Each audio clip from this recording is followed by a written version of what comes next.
So, hello guys, today we are going to learn a chapter the zeroth law unit 6 of BSc second year syllabus. So, first we are in this chapter what is the zeroth law we are going to learn and what are the equation of a state, and after that we are going to learn a new deduction from the equation of state. After that, some summary, terminal question and solution answer. So guys, I want to advise you that after you learn the concept, please try the terminal question by yourself. After that, can you can see the answers given in the last page of the every chapter. Okay, सो दोस्तों इन इस chapter में हम basic terminology सीखेंगे जो कि use होती है thermodynamic system को डिफ़ाइन करने के लिए। और इसमें आप देखेंगे कि जीरोथ लॉ और थर्मोडायनेमिक्स कैसे हेल्प करती है टेम्परेचर के कॉन्सेप्ट को समझने के लिए, और आप पैरामेट्रिक इक्वेशन ऑफ स्टेट भी निकालेंगे कि ये क्या होती है parametric state of equation. Okay, so let's go.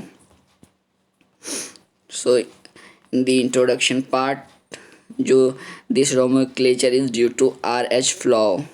Okay, so ये जो नोमेनक्लेचर है जीरोथ लॉ का, ये कहाँ से आया है? तो ये RH फ्लोर की वजह से आया है। दोस्तों मैं आपको बता दूं कि पहले फर्स्ट लॉ आया, फिर सेकंड लॉ आया, आफ्टर दैट थर्ड लॉ आया, फिर जीरोथ लॉ भी आया। बट जीरोथ लॉ को हमने क्यों नहीं थर्ड फोर्थ लॉ रखा, क्योंकि जो ये जीरोथ लॉ है इसकी जो कॉन्सेप्ट है वो पहले आने चाहिए, तो बाकी सारे तो हम चेंज नहीं कर सकते थे, तो इसलिए हमने वन से पहले इसको रख दिया। क्योंकि ये फर्स्ट ऑफ ऑल ये आएगा, उसके बाद फर्स्ट लॉ आएगा, फिर सेकंड लॉ आएगा, फिर थर्ड लॉ आएगा। ओके दोस्तों, सो फर्स्ट लॉ में जो है, जो जीरोथ लॉ में है, तो जीरोथ लॉ क्या है? तो जीरोथ लॉ आप देख सकते हैं, here it basically lies zeroth law of thermodynamics, like temperature quiet flow. सो दोस्तों इस चैप्टर में आप देख सकते हैं कि जीरोथ लॉ क्या है। सो लाइक हमारे पास टू सिस्टम्स हैं, ए एंड बी। ओके, जो कि थर्मल कांटेक्ट में है। आप यहाँ पे देख सकते हैं ए और बी जो है ये थर्मल कांटेक्ट में रखी हुई है, दो बॉडी है जो कि थर्मोडायनेमिकली शेयर कर रही है थर्मल कांटेक्ट में। और जो सी है ये सेपरेट है, ये इससे सेपरेट है ए बी से दोस्तों, ठीक है। और जब इसमें, और जो सेकंड डायग्राम में आप देख सकते हैं, ये सी और बी कांटेक्ट में है, ए और सी कांटेक्ट में, बट ए और जो बी है आप देख सकते हैं ए और बी जो है ये यहाँ पे कांटेक्ट में नहीं है, सेपरेट है। बट जो ए और सी है और बी और सी है ये थर्मल कांटेक्ट में है। तो जो हमारा जीरोथ लॉ ऑफ थर्मोडायनेमिक्स कहता है कि A and B are separated by an adiabatically wall but are individually in thermal equilibrium with C. Okay, means ये है कि ए और बी जो है, ए और बी वो एडियाबेटिकली वॉल इसके वो लगी हैं, बट ये थर्मोडायनामिक यानी थर्मल कांटेक्ट में, तो जो इनकी एनर्जी है वो इक्वल होगी। मीन्स जितना ए की वैल्यू होगी उतनी ही बी के अंदर भी टेम्परेचर होगा, जितना ए में टेम्परेचर होगा उतना बी में टेम्परेचर होगा।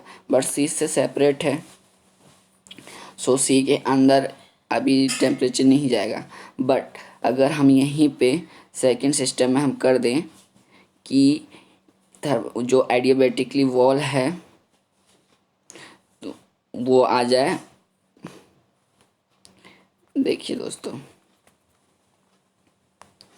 जो ए और सी है इसके बीच में एडियाबेटिकली आ जाए, यानी ये थर्मल कांटेक्ट में आ जाए ए और सी, तो इसका टेम्परेचर इक्वल हो जाएगा एक दूसरे से।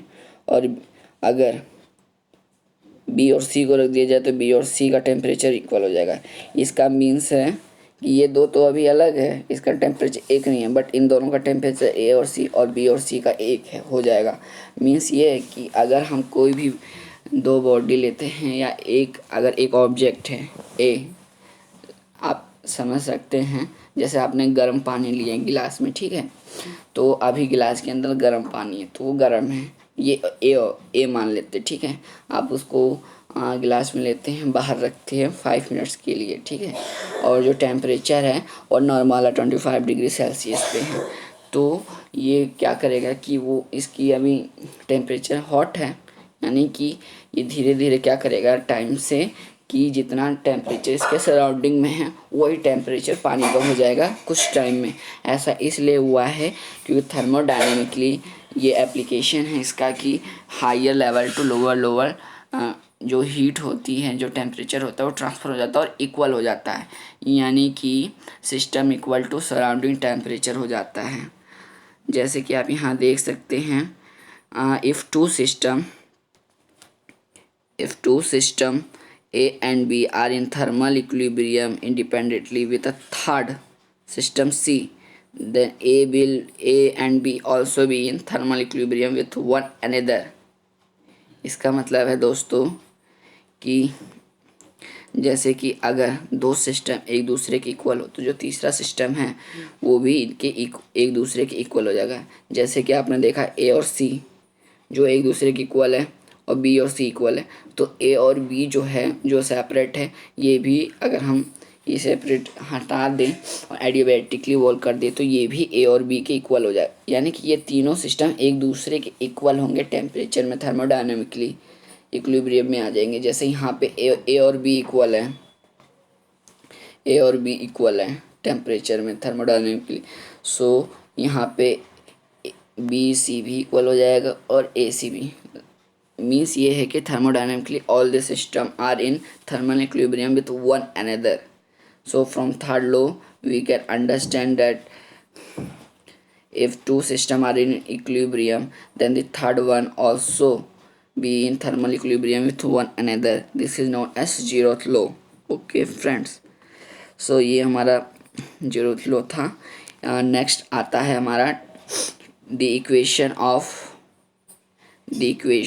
state, मतलब स्टेट की इक्वेशन क्या होगी। सो आप जानते हैं कि जो टेम्परेचर है एक सिस्टम का can be express in two other thermodynamic variable if X and Y pressure and volume are the two parameters, then it can be mathematically written as T equal to F to the function X comma Y. After that हम solve कर सकते हैं X in terms of X and Y and y in terms of t and x। okay friends,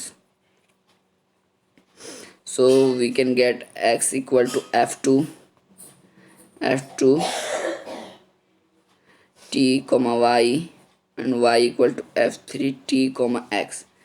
then after that इन तीनों equation को composite relation में रखेंगे, क्योंकि हम जानते हैं कि ज़ेरोथ लॉ बोलता है कि अगर दो सिस्टम अगर थर्मोडायनेमिकली इक्वल है तो तीसरा सिस्टम है वो एक दूसरे के इक्वल होगा, वन अनदर थर्मोडायनेमिकली इक्विलिब्रियम में होगा। So F equal to X comma Y comma T equal to 0, इसलिए हमने यहाँ पे ये लिखा है दोस्तों। ओके, सो हम जानते हैं कि ये पैरामेट्रिक फॉर्म है as a function of F is not given but the equation of state for an ideal gas 5.1 is exact। likewise we have equation of state and other system like a real gas and stage wire etc। so इस table में आप देख सकते हैं कि idol gas की क्या equation है। तो दोस्तों देखिए आइडल गैस में क्या क्या वेरिएबल्स होते हैं, pressure volume and temperature. Okay, parametric है f is a function of PV T equal to 0। so you know that the equation of ideal gas PV equal to nRT। okay, so n is the number of moles, R is the gas constant, T is the temperature। okay, universal gas constant. Okay, then आता है real gas, इसमें variable pressure volume and temperature होगा दोस्तों,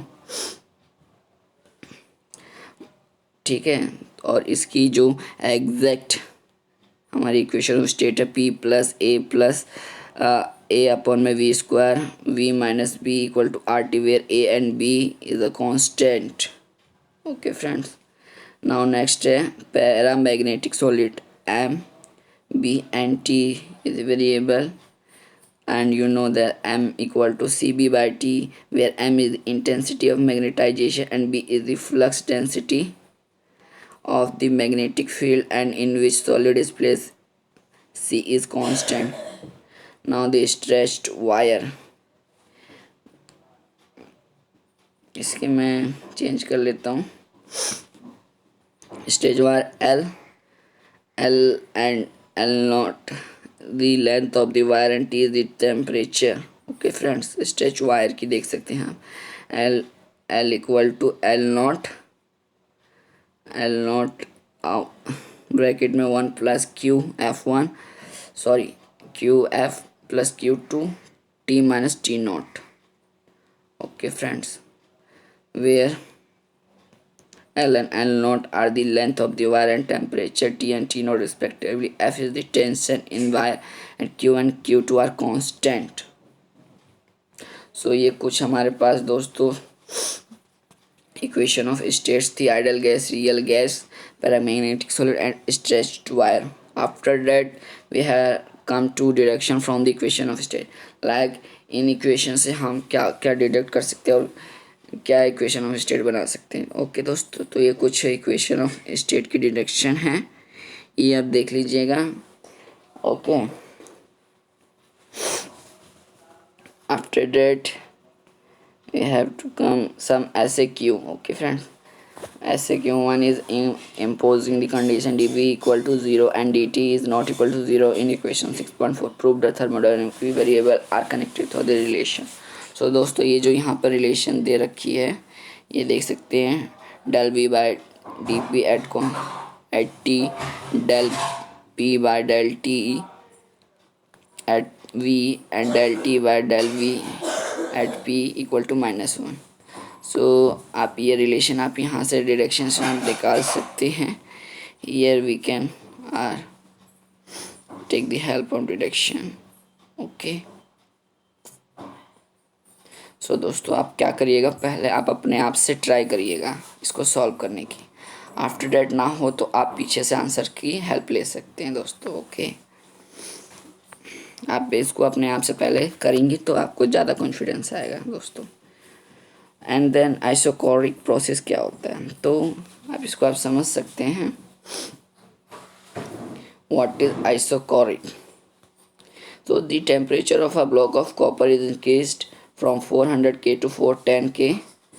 What change in pressure is necessary to keep the volume constant? Give copper equal alpha 5 into 10 power minus 5 per Kelvin and ET equal to 1.3 into 10 power 11 Newton per meter square. So equation 6.2 we have delta T equal to 10 K, यानी 10 K का difference है, तो delta P निकाल लेंगे, इनको equate कर देंगे तो आपका आ जाएगा सॉल्यूशन कि व्हाट इज आइसोकोरिक। ओके,